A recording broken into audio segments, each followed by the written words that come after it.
Hello and welcome back to another episode of Just Get a Real Job with your host, me, Jamie McKinley. Thank you as always for tuning in to the show. Thrilled to welcome on this week the wonderful Sam Hornsby, who is one of the co-founders of the Eric app, which is a brilliant application basically that collates and finds all the opportunities in the creative industries across the UK for young people.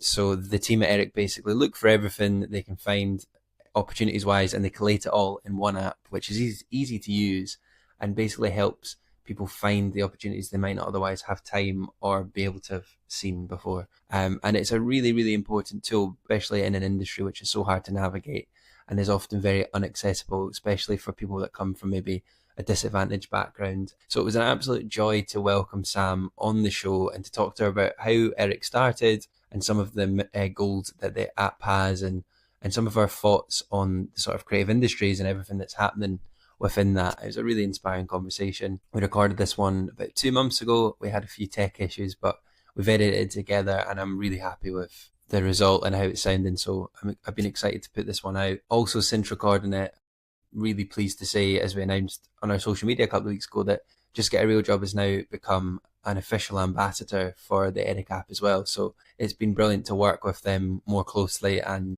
we really do share a lot of the goals and values they have as well about helping get more people into the creative industries and making the creative industries more accessible to people from all backgrounds. And so yeah, it was so good to have Sam on the show. And before we go into this week's episode as well, just a reminder that if you're watching us on YouTube, please subscribe. We're trying to keep growing the channel. And if you're listening to us on Spotify or whatever podcast platform as well, please be sure to follow us, rate us, and yeah, just keep telling people about the podcast. Share it with your friends, family, anyone who might find the podcast useful. Anyway, that's enough waffle from me. We've got some brilliant, exciting things coming up, especially with the Edinburgh Fringe on this August. We're going to do some behind the scenes stuff again this year as well. Hopefully do some interviews with performers there.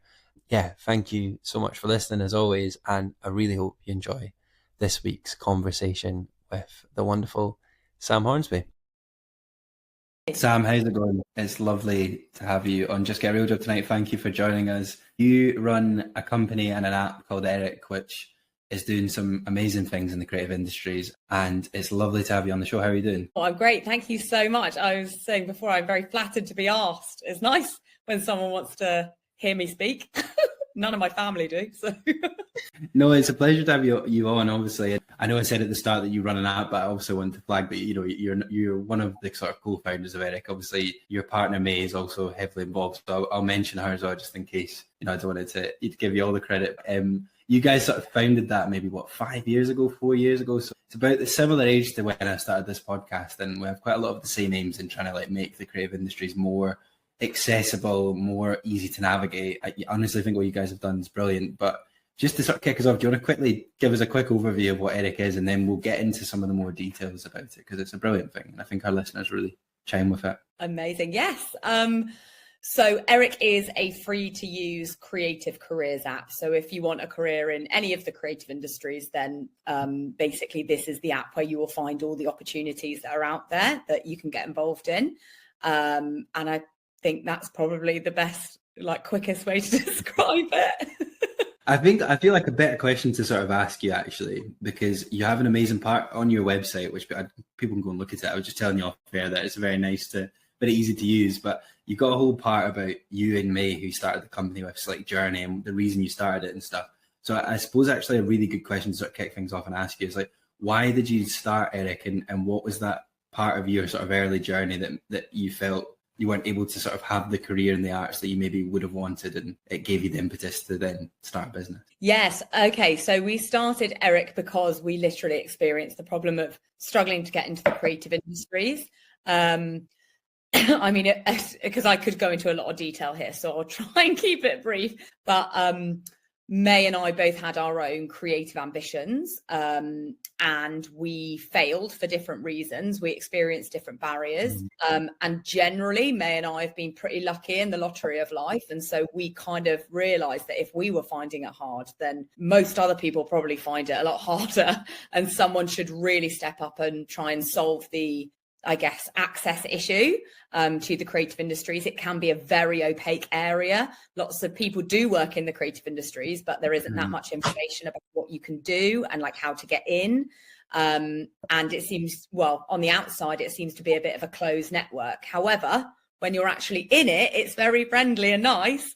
And so, yeah, we just really wanted to give young people, younger versions of ourselves, that kind of better connection, the connection that we'd lacked. And you may have been friends for a long time. So you met when you were 8 years old, right? And we're both really creative and bonded over that. And then it's kind of mad that, like, you know, years later you would go on to then start this company and business. Yeah. Oh my God. We've been friends for 26 years now. So like an insanely long time.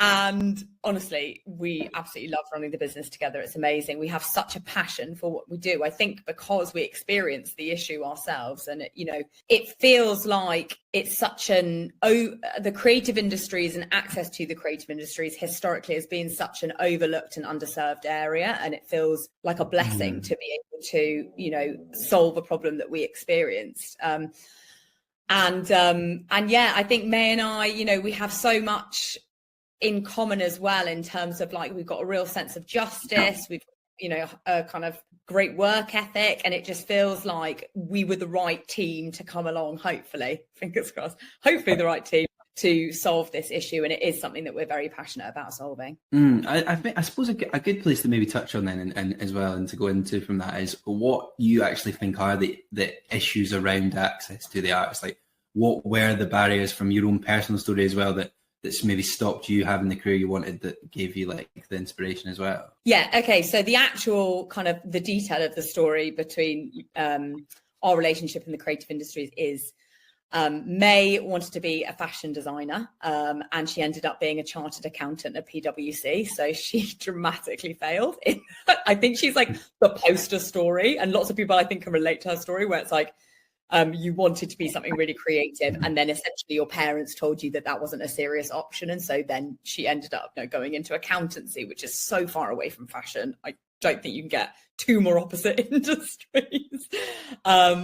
And the reason, that she didn't go into fashion is literally because her parents didn't think that it was like good enough. They didn't think that there was any way that their daughter would be able to make any money, that she'd have any stability and things like that. And then for me, I wanted to be a ceramicist. So I wanted to be a potter. And I actually applied to art school. I was lucky my parents actually didn't mind. They kind of encouraged. My mum is quite creative. She very much encouraged me. But I didn't get into a single art school. So that was quite a quick death to my ceramicist dream, because I didn't really know any other way to get in, at that time as well, which was what, I guess, 2000s. Honestly, my maths is so bad, I actually don't even know when it was, but it was the time where everyone was being told that uni is the option.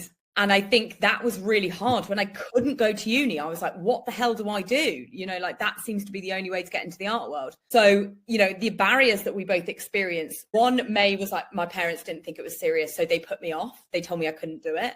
And then for me, I was like, I was only told about one pathway in. And when that failed, I was kind of floundering. I didn't know what other options there were. And so, that's basically kind of the actual barriers. And whenever we talk about these, and actually whenever we used to talk about them, even before we started Eric, I think 9 times out of 10, people would be able to relate to our story on some level. We've had so many people, like lawyers, be like, I wanted to be, work in music. And then, I don't know, people who are in HR being like, I would have loved to, go and be a florist or something. Like, there are so many personal stories out there of people who, any creative ambition was just shut down because, for various different reasons and barriers that other people put in front of them. And I think that not everyone can go into the creative industry. So I think it's also very important to acknowledge that. I'm not unrealistic about that. But you can be, for example, you can be a lawyer for the music industry. You could be, work in HR at a large florist company. Like, they can merge, but so many people were told that creativity is over here and you're not allowed to go over there. This way is boring and corporate, and that's what you should be doing. And therefore, lots of people end up not enjoying what they do. And that's a shame, a huge shame.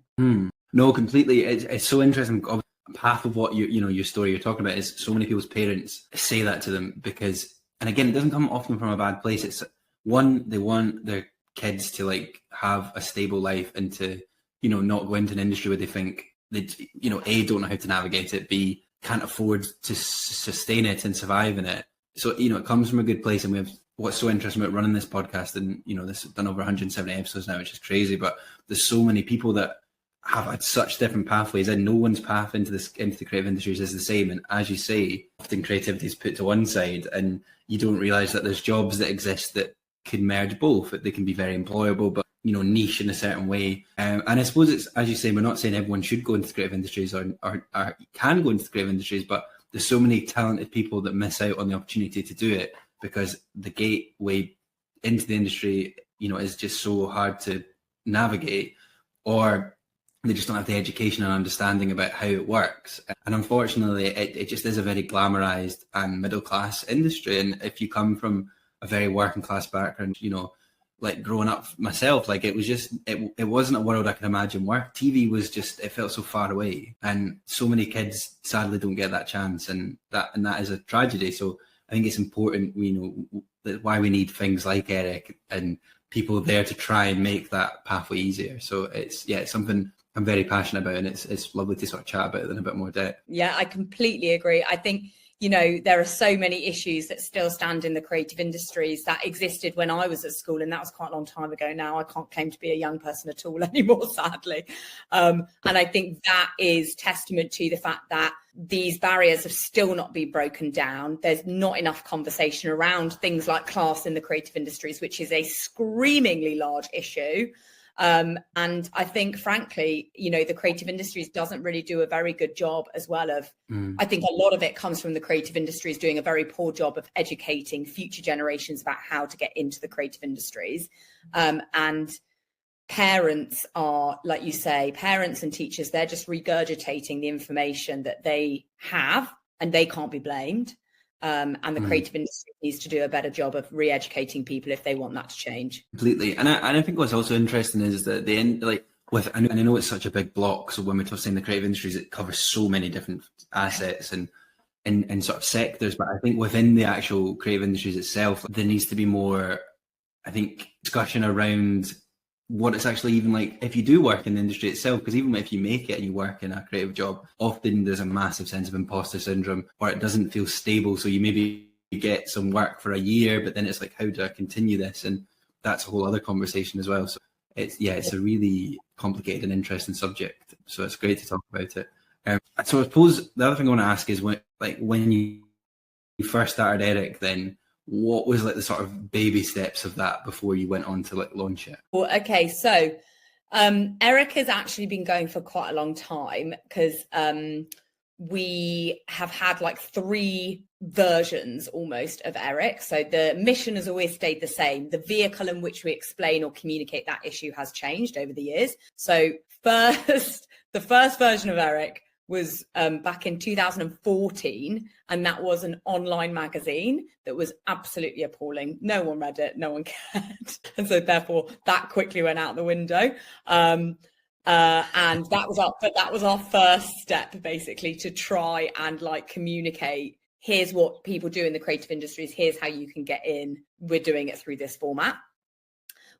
You learn very quickly when you begin to run a business that like failure is actually the best way of learning. So like we failed at that dramatically. And then we pivoted in 2000 and we actually moved to become an events company. And that became our first taste of like, oh, this is actually something that people really want. So you kind of learn again, the mission is always like if you're a purpose-led business, the mission will always stay the same. Missions are important, causes are important, people can get on board with that, but you do have to find an appropriate way of communicating with your target audience. And it turned out that events, which were for us basically alternative careers fairs that focus specifically on the creative industries, that was something that people really understood. They knew what the concept was. They didn't have to think about it and be like, what's that? It's like, oh, it's a careers fair. I know what that is. And we focused on the creative industries, and people really kind of latched onto that, and they loved the idea. And we made everything really, really like reflect the creative industry. So it's very colourful, very jazzy, like, you know, loads of live music, comedians, like, oh, it was kind of a creative festival, but just focused on careers. Those were really successful. We actually did a really good job with those. Again, our first festival was a bit of a like nightmare, I'd say, because neither of us had ever started a festival. We'd never run an event in our lives. I can't believe we pulled it off, to be honest. But it happened and it was okay. And then it just ended up getting better and better. And so we ended up doing those for about, 5 years, 6 years? Oh, yes, 5 years, because in 2020, that's when we had to shut them down because of the pandemic. And that's when we started to realize that we needed to create a tech product. And so we had to pivot the business again. And that was a completely new learning curve for us, because neither May nor I have any tech experience. We don't know how to write a line of code. And all of a sudden we decided, let's just create an app. That's a lot harder than it sounds. So we've been doing that now, obviously, for about 4 or 5 years. But each separate section of that journey has come with like a world of different, very fast, very difficult lessons that we've had to take on board. So I think it just goes to prove that no matter how long you do a business for, you'll probably have to change it at some point, and then you'll probably have to completely start all over again. So that's the big lesson there. It's mad that it's nearly basically been 11 years then since you sort of the concept of it first started. Yeah, do you feel like the mission's changed at all then? You mentioned like, you know, you feel like a key thing is the mission has the sort of the passion and the sort of drive behind it sort of needs to stay there. Has the mission always been the same, or is it sort of, I mean, I guess it can evolve in a positive way as well over time, but has it sort of stayed the same? Yeah, it has actually always stayed the same. I guess kind of the problem that we're solving has got a bit more refined over time. So initially we were like, we just want to connect the creative industries and young people more effectively. We want to get them in the same room, and we just want them to be able to talk to each other so that it's not a siloed, weird, opaque place that young people think like they're not welcome in. And that, you know, really worked for the festivals. But then through the festivals, we began to realize that there was actually a more fundamental problem going on. And that actually was the discovery issue that young people were having. So, you know, you're a young person looking for a creative careers opportunity. Where the hell do you go? Like, where do you look? You know, where are the opportunities? And they're kind of scattered everywhere. And through the festivals, we began to realize, because we were talking to a lot of creative companies as well, we began to realize that there were more businesses than you would expect who are promoting creative careers opportunities, but they're doing it on like Twitter or like on their website, which no one ever visits. You know, it's like they're doing it in these really weird spaces where they're like, but why aren't people seeing our opportunity? And it's because like you're using you're putting it in a place where no young people are, like, so therefore how are you kind of, you know, how are you expecting young people to find it? So that is kind of where we began to realize that there was a fundamental issue with that. The reason that the creative industries and young people are so disconnected often is because they're literally shouting in different spaces. And so that's actually what we ended up doing with the app, is that we decided to create that one hub where people can just discover the stuff that they find very difficult to discover on a normal kind of Google search. So the mission stayed the same, but the kind of, we've refined it a little bit, identified a very specific, very clear problem, and that's now what we're doing. It's so interesting because you're like, the creative jobs are like the Wild West sometimes, the way they're regulated, and also the way that, as you say, like you can't find them. And often what it means is if you're not in the know about how an industry works, then you're just excluded from it as well, which again obviously is a big part of what you're trying to fix with your app and your business. How do you think that's changed now in 2025? I know you're obviously catering for it, and we'll talk a bit more about the specifics of what Eric actually does and what you've built and stuff. But like, how have you found the industry now? Like in 2025, what do you think the creative industries look like 10 years later from when you first sort of started that project? Like, is it Has it improved at all, or do you still think there's a huge access problem? That's a really good question.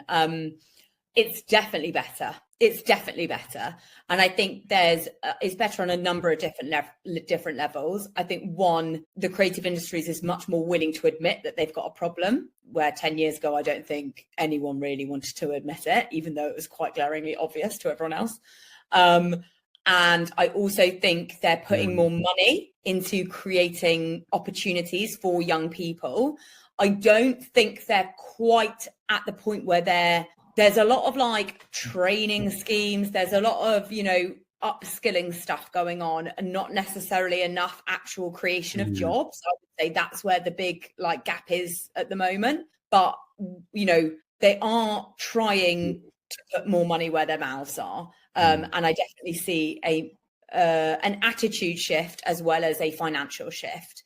I really do believe that the creative industries is on the brink of, I'm sure we'll talk about AI at some point soon, but I think the creative industries is on the brink of a much more like prioritized,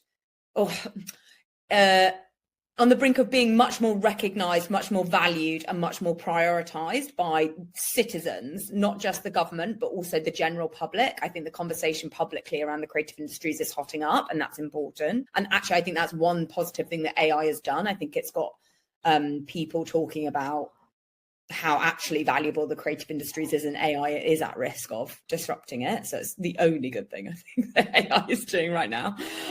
But it's a fascinating space. It is changing. There's a lot of new attitudes coming in. The dinosaurs are definitely being pushed out. And I think the kind of innovation, or the innovative thinkers who want to embrace the new generation and get them really in line with, I guess what the creative industries needs, that is happening.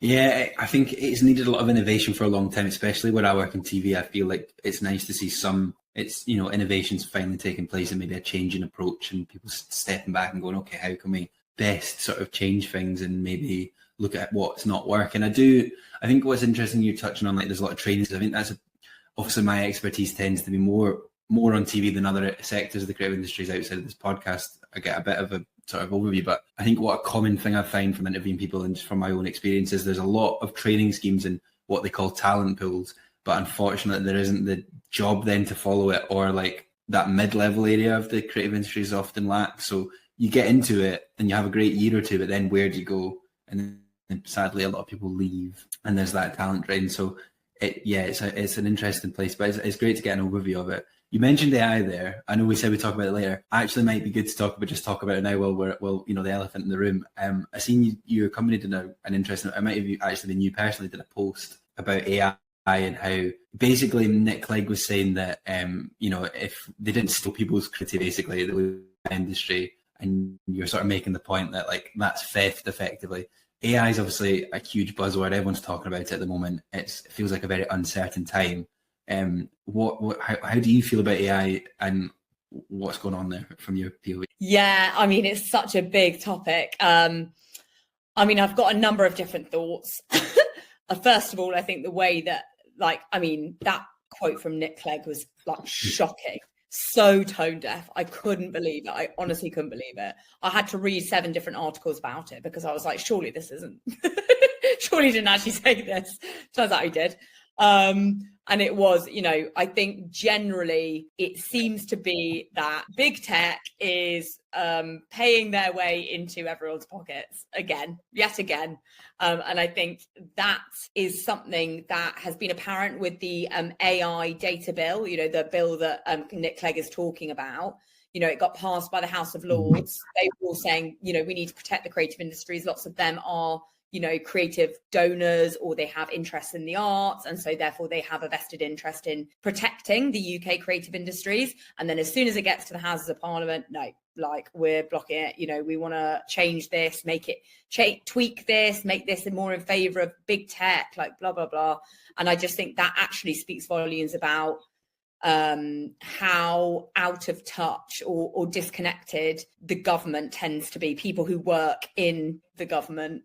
how disconnected they are from, arts and culture, really. And I think that's a real shame. However, I would say that I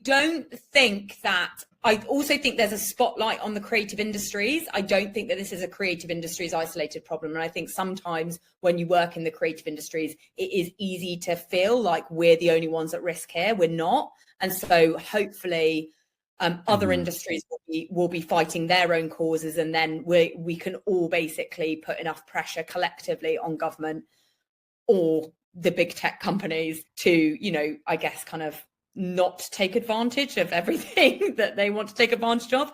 And then we'll be able to protect, I guess, the rest of the UK economy as well, not just the creative industries. Healthcare is massively at risk, I would say, those kind of industries. Law, oh my God, there's a lot of chat about it in the legal world. All of these, we're not the only ones, so it's not just a creative problem where we're just fighting and everyone else is like, oh my God, so bad for you guys. We're all kind of in it together.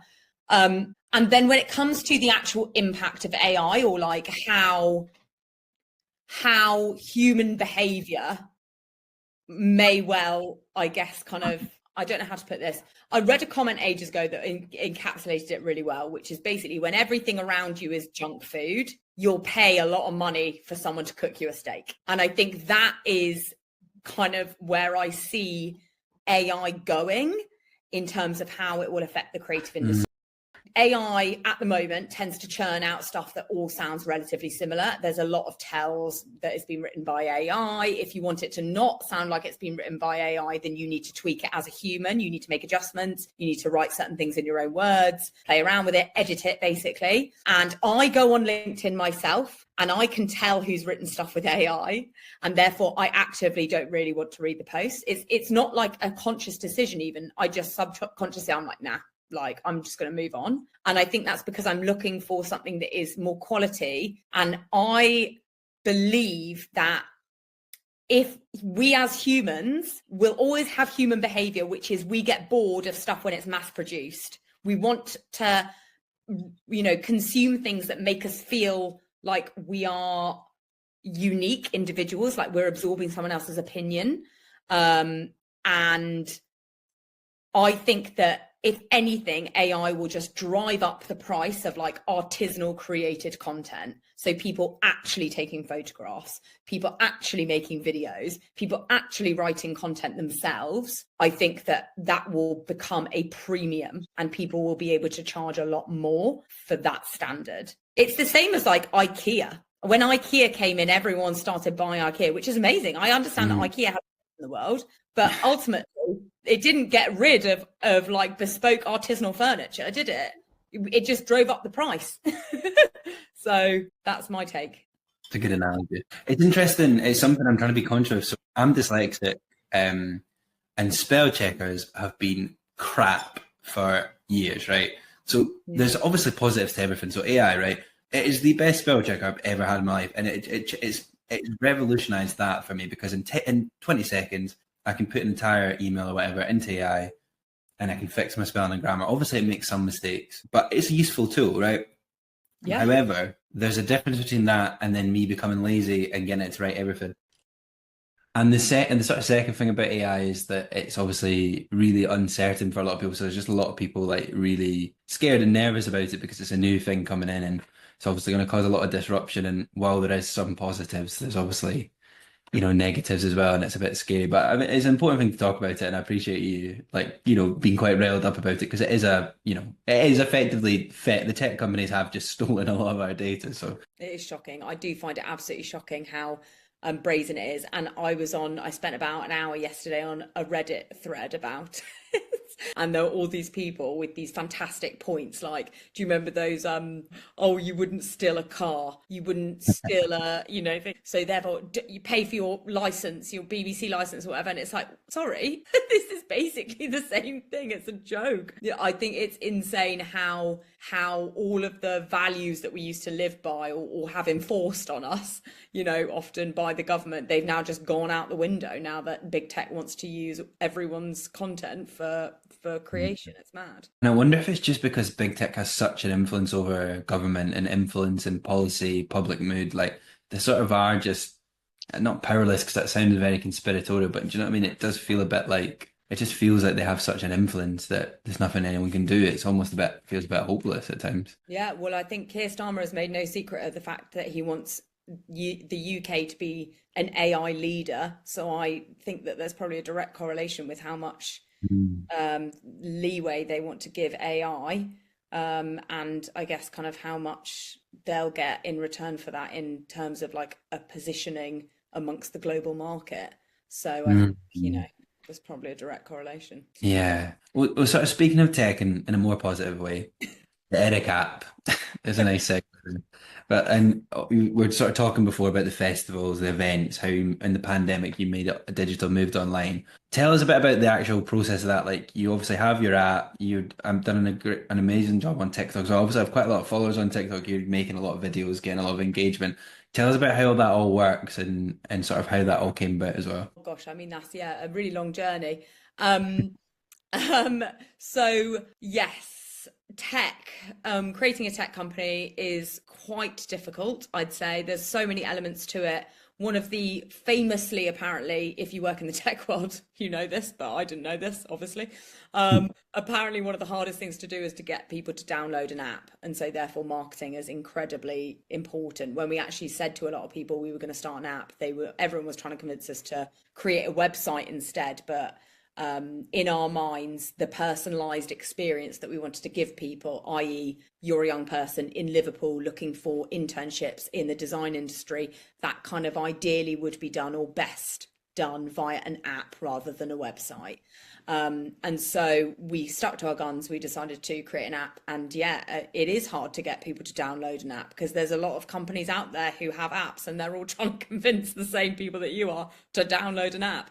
But I think what's been really great for us is that we are a very intentional platform. We're not a social media platform. We're not a shopping platform. We are a platform that is going to help you with a very clear and very specific problem. You are trying to get experience, skills, and a job in the creative industries. And this app has hopefully everything that you need on it.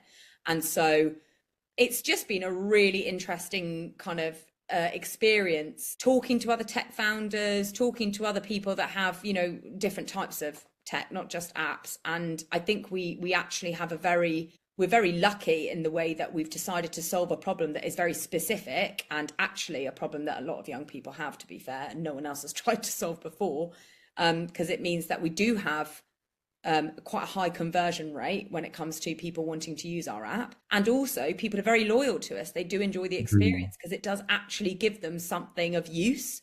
Yeah. Like I say, we're not trying to get people addicted to a social media platform. And that's actually quite nice.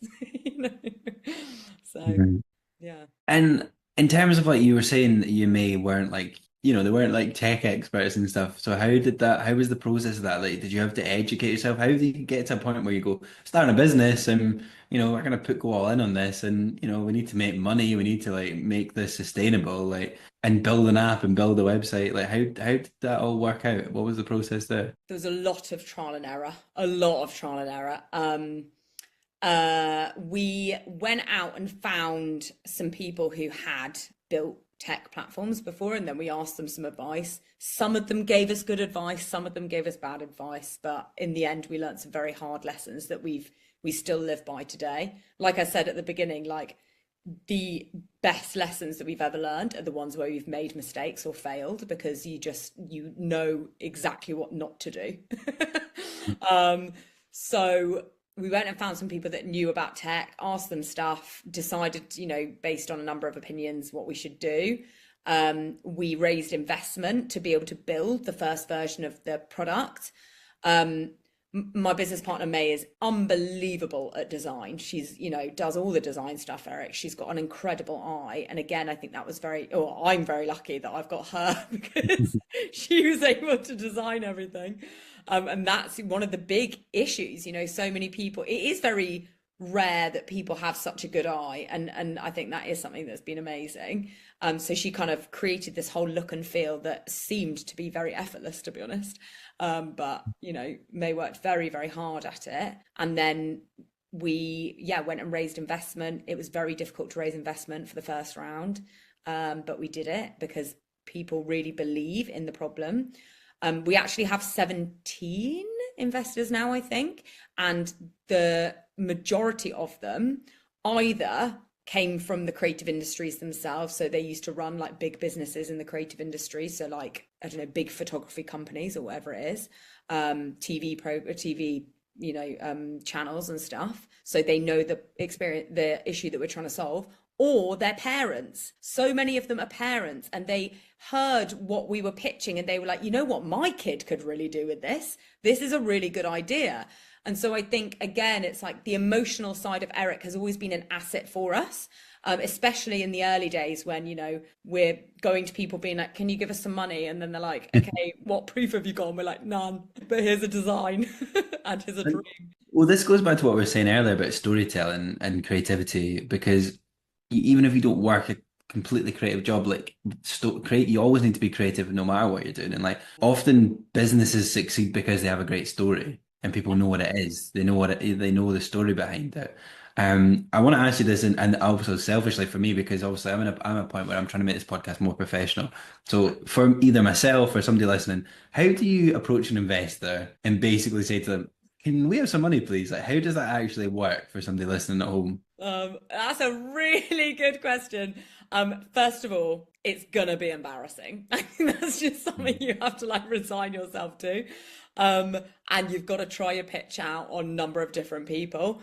This is such a funny story that is a lot longer, but our first ever pitch, we actually tried it to May's dad and he fell asleep halfway through. So that's how bad we were at pitching our idea and our story. So like, that's where the benchmark is, guys, for your first ever pitch. Just keep them awake, you need to come up with basically, it all rests on a pitch. So you've got to like get in touch with an investor, which most people will tell you need to have a warm intro. That's absolutely not true whatsoever.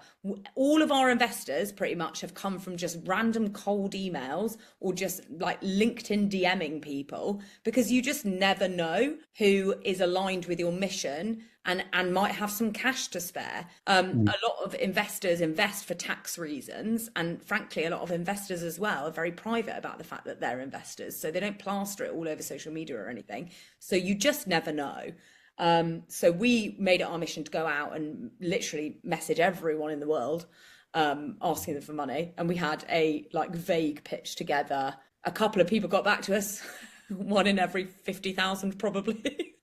And then we ended up, finding people that just so happened to really care about what we do for whatever reason.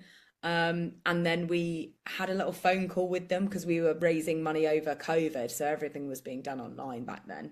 Whereas I think now it's a bit more commonplace to go and have physical meetings with people. And you do have to have certain things together, like numbers, projections, like all this stuff. But also, I don't know, it is all pie in the sky if you're pitching for something that hasn't even been built yet, which is what we were doing. It's all just a pipe dream. And so frankly, if someone's going to take the call anyway under the understanding that you haven't built a product yet, they're probably willing to just give it a punt. Do you know what I mean? Don't get psyched out. I think that's one of the big things, is it's really easy to just psych yourself out of these things and be like, oh, I haven't even got a product. People, I don't know, some people are really rich and they don't mind if you don't have a product. But yeah, I think you've got to be prepared to fall flat on your face as well. We have pitched to, I kid you not, probably about 500 people over the years. And we've got 17 investors. And then we got a couple of board members as well, advisors. So sorry, that's where the 21. Yeah. That's interesting. So yeah. And so obviously, like, you've done a huge amount of work online presence along to go with your app and stuff. There's a lot of people in the creative industry. I think a lot of people are realizing now that even if you're a comedian or you work in TV or whatever, an artist, it's really helpful to be online and to leverage that online thing for I suppose it's that cringy thing of you have to sell yourself as an individual now, you have to sell yourself as a bit of a brand now. Like, how have you guys sort of leveraged social media in that way? Because obviously you've got quite a big following on TikTok, like you use LinkedIn a lot. I mean, it makes sense because they're places where young people go and are going to find the app and find the jobs and stuff. Yes. Well, actually, so the divide is TikTok is for the young people, and then all of our activity on LinkedIn is actually for the organizations or the schools that we work with. So we actually are very intentional on both of those platforms. one thing that, because we've done a lot of different stuff over the years on social media, like we've tried a load of different tactics, and I think the one thing that really stood out over the test of time is you're talking to a specific audience. You can't talk to everyone all at once. Mm. And so we've decided to keep LinkedIn very much for like the other side of the marketplace, which is, yeah, like I said, the organizations and the schools. Mm. TikTok is, we're on TikTok and Instagram. Instagram, the algorithm does nothing for us because I think it really serves people who are creating quite high quality content, Mm. or quite like emotional messages. For us, we're quite functional. All we want to do is just show people a window into the kinds of opportunities that you can see on the app. So I just go on and talk really quickly, less than a minute ideally, which I struggle with because I do talk a lot. So I try and get under a minute of me just summarizing one of the opportunities that is on the app. And I think what, again, is so great about what we do is it's serving a purpose. It's very specific, very intentional, and it is quite functional. You want to get into the creative industries and you're looking for opportunities, here's where you can find them. And we don't have to do TikTok dances or trending audio in order to communicate that message, which I have to say I'm so grateful for because I honestly Oh, don't know. see trending audio, by the way, it's a bloody minefield. Like try to put a reel up of your episode, like, oh God. Anyway, that's a whole other discussion.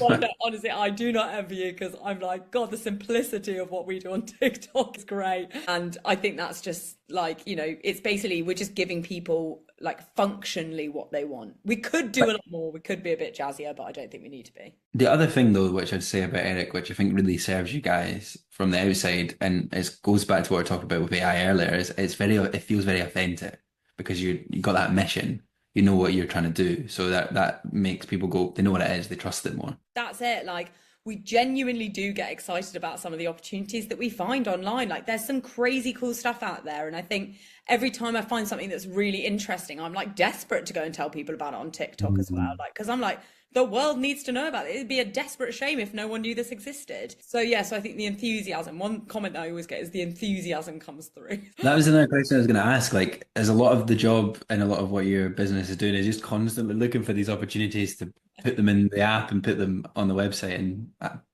Yeah. publish them? Yeah. This is actually, into the nitty gritty of like how the app actually works.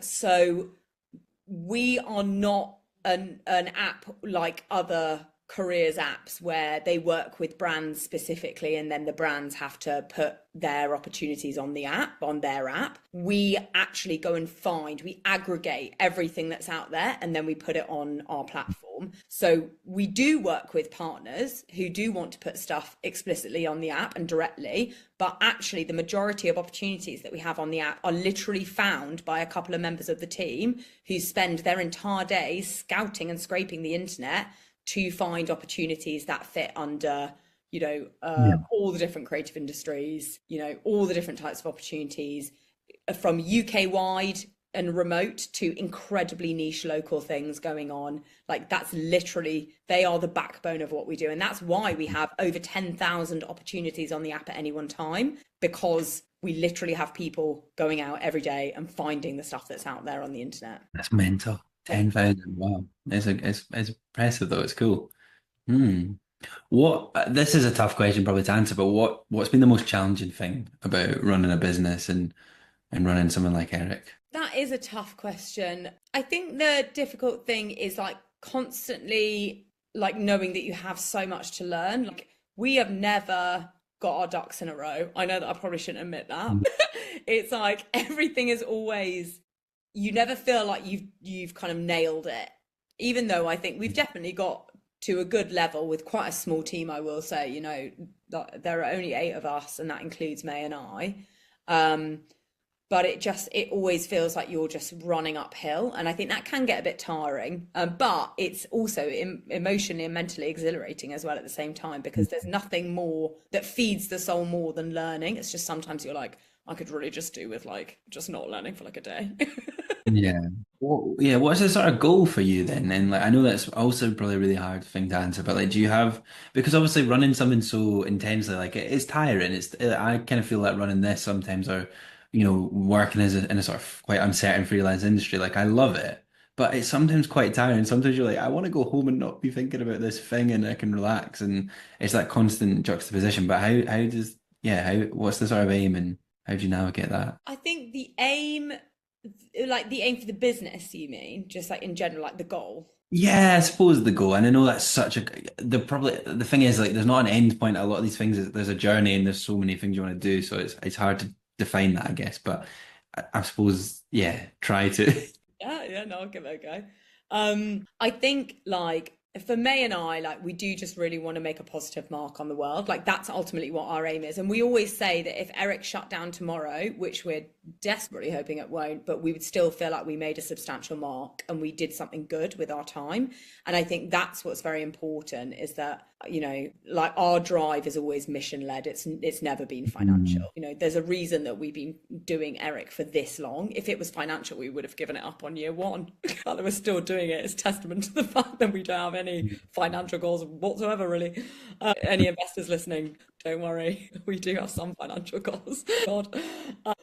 I think, yeah, ultimately, I would love to make. I mean, my personal goal is very like education driven. I feel deeply frustrated with the UK education system. I think it should just generally be more connected with industry, not just the creative industries, every industry. I think it is absolutely like insane how industries in general, the economy is not just plugged into education. Like that baffles me. It doesn't make any sense. And so my personal goal is literally to change that, starting with the creative industries. I would love to make an impact and have Eric make an impact on connecting those two sides more, because I think we are actually in a position where we could potentially move towards that. And I think, you know, that's great, you know, but at the end of the day, I think we've done a really good job as well, like so far, with very little, you know, people power, just May and I really at the end of the day doing it for that long, you know, I feel happy with what we created already. And that was brilliant, and I completely agree with you about the education system and stuff. There's so many things that just it's mad that like it takes people to have to come along and try and fix these things, but that's also really inspiring and exciting as well. And one of the biggest bits of feedback I get from this podcast is people going, I just didn't know that. Like, it's so nice to just hear somebody be honest about their pathway and it, because we the education system just doesn't give you a lot of the knowledge on these things. And obviously I know I'm coming at it from the creative industry's perspective, but even just things like how to do a tax return if you're a freelancer or any of these like things that would just be so helpful, like, yeah, and just, as you say, actually plugged into industry and being able to get some sort of employment at the end of it all and not just going through the university system. Obviously, there's some things that going through the university system is brilliant at, but I always love to say in this show that everyone's path is different. So there's not a right way of doing things. And that's unfortunately not always the way that education makes us think. I completely agree with that. Yeah. I have some sort of more specific questions I wanted to ask you as we start to wrap things up. But the first one is, why do you think money makes young creatives so anxious? And why do you think young people, because I know you predominantly work with young people through your app and stuff, why do you think they're so anxious about creative careers? Is it that thing we talked about at the start, or do you think there's other things as well? I think the creative industries hasn't really done a very good job of debunking this myth that creatives get paid nothing. And I think a lot of that is data led. I think that there's some kind of wacky data going on at the moment that kind of skews things in the wrong way because things aren't being measured correctly, and they never really have done in the creative industry. So therefore people like young people, parents, careers people, schools, they all have a misperception of finance in the creative industries. However, on the flip side, I do think that finance in general for young people is a deeply worrying topic.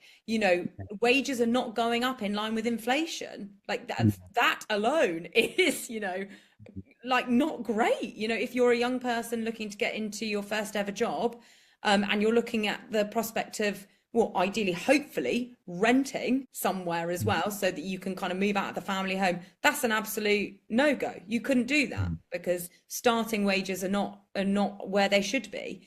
And so I can understand absolutely that young people are very worried about finance, and then with the extra layer of misinformation about the creative industries, I think that's a really scary prospect for a lot of young people. Yeah, completely. Because this doesn't allow that social mobility, and it's about risk as well. If you can't afford to take the risk, going into this industry is a huge risk a lot of the time. Unfortunately, like so starting a business, it's a huge risk, and unfortunately, a lot of people aren't in the position where they can take that risk financially. And that's it's quite sad. The sort of next question, I mean, ties into this, and I always ask people that come on this show for their advice and stuff. But what advice would you give a young person specifically, like if they are feeling lost in their career? Or lost in their what they want to do with their lives. Okay, yeah. Well, the advice, I've kind of always got two bits of advice that I think I wish that someone had told me when I was younger, Mhm. which is one, whatever you're doing now is very unlikely to be the thing that you're doing in 5, 10 years' time. Like, Mhm. careers more than ever are meandering, and that's because there Especially with AI. Yeah. yeah, like there are way more jobs that you can do now than there were 50 years ago for a start. Also, the internet brings a whole world of possibilities where you can discover new jobs that you didn't know existed, and also connect with Mhm. people on LinkedIn, for example, and kind of like uncover new worlds that you can get involved in. You can find opportunities, like on the Eric app, obviously.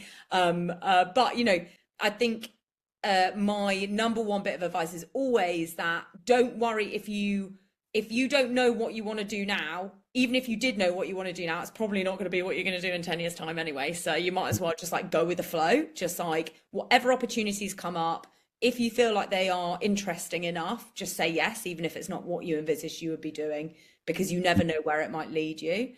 Well, the question was, what do you wish you knew when you started, Eric, that you know now? Yeah. Oh, okay. Yeah, yeah, yeah. What do I wish I knew now when I started, Eric?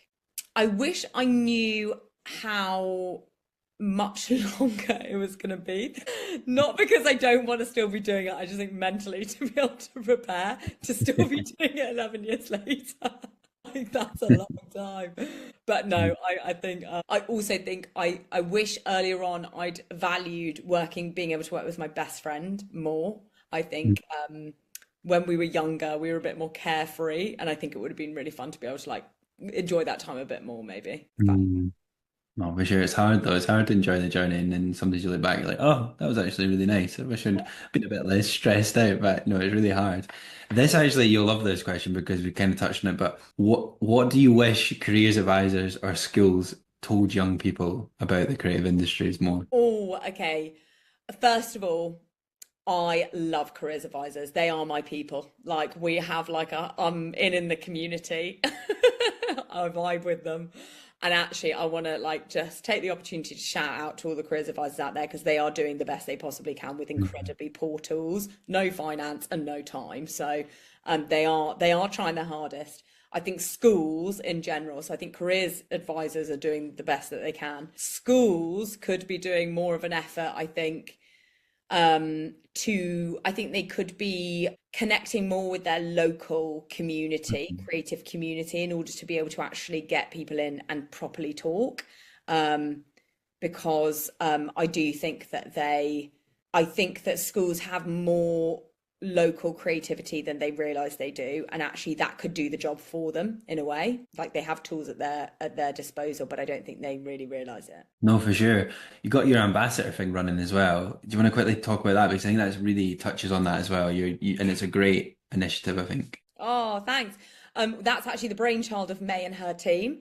So we basically work with organisations that are doing amazing things, mostly charities that have like less than 20 people that work for them, and they are like championing causes that are either in the creative industries or adjacent to the creative industries. Mhm. And we basically give them access, completely free access to the Eric app as an organisation to be able to promote all of their initiatives and programs as much as they want, because those kinds of organizations, the small ones, do not get enough recognition, and they are quite hard to find often because they have literally no marketing budget. They don't have any money to be able to get their message out to as many young people as they can. So whatever we can do as a platform to be able to champion them, that's what our ambassador scheme is all about. Brilliant. No, it's a great scheme. Just to flag for people watching, listening, if you're on YouTube or Spotify or wherever you are, like there's links to all of the Eric stuff in the show notes of the podcast. So go and download the app if you're a young person. If you want to go on their website, find out more. If you want to be an ambassador, if you're an organization, all that stuff is below. So, yeah, please click the link. I also want to ask you as well, what the biggest lesson you've learned in your career so far is as well. I'm sure you've had so many. Yeah, that's a big question. What's the biggest lesson? Um, I think ultimately, I will say this for anyone thinking about running a business, the entrepreneurship world can take themselves so incredibly seriously. Don't get sucked into it.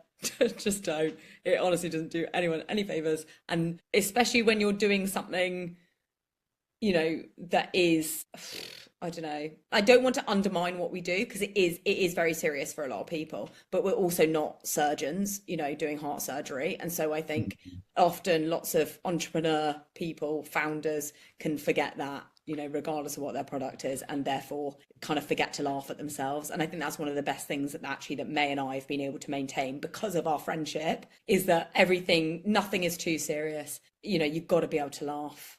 Just don't get sucked in. Don't drink the entrepreneur Kool-Aid. And there's a lot of it around these days. Yeah. I have to sometimes catch myself saying podcast entrepreneur buzzwords, and I'm like, oh Christ, I hope I don't sound too much of a wank. This is a tough question to answer as well, but you kind of touched on a few things throughout this episode about government and things, things we could do to improve things. But if you were in government for a day and you could just change one thing tomorrow about the way that the creative industries operates, what would it be? Oh, that's such a good question. I wish I had a really well packaged up answer to that. I think I would make it compulsory, it is a legal requirement for creative businesses with over a certain amount of turnover or people in the business to go to a local school or go to schools and go and do talks and get involved in the education system, because I think that alone would spread the message incredibly quickly about what the reality of the creative industries is like. No, it's really good. Well, hopefully that can happen. Who knows? We'll see. Yeah. Be great if it could. Um, Mental health, I want to touch on as well, or mental well-being, or however you want to describe that. But I try and talk about this in every episode because I think it's very important. You touched on how often you feel like you're running uphill. It's very stressful running a business. Employing other people. We've got people working for you, which is mad, and you're running this entire thing. How do you personally sort of look after your mental well-being while doing that? Well, I think, May and I being able to support each other is a really big thing, and that's an absolute luxury that also not everyone has. Not everyone has a co-founder. I can't imagine how hard it is actually doing it by yourself, to be honest, because some of the low days are really low. I removed all of the bad things from my life in a way. I know that's quite radical, but I actually live in Scotland. I moved to the countryside, or kind of the countryside in Scotland. Yeah. I'm just outside Edinburgh. When I was living in London and then Brighton, and those two places are great but incredibly hectic, and they were just detrimental to my mental health. So I actually, without being too dramatic about it, I basically was just like, I can't live in a fast-paced place like that. I have to go and live a slow pace of life in order to compromise with the fast pace of work. So I now live, on the beach. It's fantastic. I get to I've got a dog as well, so I've got dog therapy on a daily basis. And it's just I had to sacrifice a lot of stuff, don't get me wrong, to do that. I had to leave my friends down south, for example. And I don't know, there's a quality of life that I get here where I am that I could never, ever even close to afford down south. But to me, that was more important because it means that I can sustain my mental health on a daily basis. And actually, I'm happier for it, and I don't regret it at all. I think it was a positive decision for me. And I think actually it's very hard to make this change sport. Once you start deciding these things, you can do it. It is scary, but ultimately, if it will make you happier, it makes you happier. Yeah. Well, listen, I'm a Fifer. I've got a big soft spot for the East Coast of Scotland, so it's a fantastic place to move. So it's a great decision. I think I'm a bit biased, but no, it's great. Good to hear. Love people moving from London to Scotland. Honestly, you're always pushed to do the opposite in this industry often. So I always love it when people tell me that. So that's nice to know. Um, One more sort of question for you before we sort of wrap things up. And it's been an absolute pleasure speaking to you. I've loved this conversation, but you work very closely. You have a co-founder and you're privileged that it's a close friend in me. But for somebody that maybe wanted to start a business or start a company or something and they want to collaborate with someone else, what do you think is the best thing to look for in a collaboration? Such a good question. Good communication, a willingness to say sorry, a willingness to admit that maybe their way isn't always the best way. That's a Mm. lesson that May and I had to learn quite early on in our relationship because it's easier to do that, I think, with a friend because you can kind of like break it to each other gently. You're like, sorry, babe, Mm. but that's actually a bad idea. And sometimes that's quite hard to take, but it's nice coming from a friend. But if you can find someone with that emotional intelligence to be able to be like, I'm just here to do the best for the business, I'm not here for an ego, like that's what you should look for. Ego is a massive red flag when you're trying to run a business because no decisions will ever be made for the good of the business. It's a brilliant place to end things on. Sam, it's been an absolute pleasure chatting to you. What's up next for Eric and stuff? Do you want to quickly plug anything before we wrap up? Oh, only my TikTok. Woo! Go follow us on TikTok, guys, the Eric app. What's next for Eric? We're actually creating a new onboarding, which means that basically you'll get more a better personalized experience when you sign up to the app. So anyone who is signing up from now on, and also actually anyone who's already got the app downloaded, there'll also be something that pops up. Is a very exciting new location-based personalization matchmaking coming up. So basically, there's a cool new version of the app available in a couple of weeks' time. So hopefully, you guys will get access to that. Brilliant. Sam, thank you so much for your time. Honestly, really inspiring what you guys are doing over at Eric, and it's a pleasure to have you on the show. And it's just great to see things like this in our industry. I think we need it badly. So really appreciate all the work you're doing. Thank you for having me.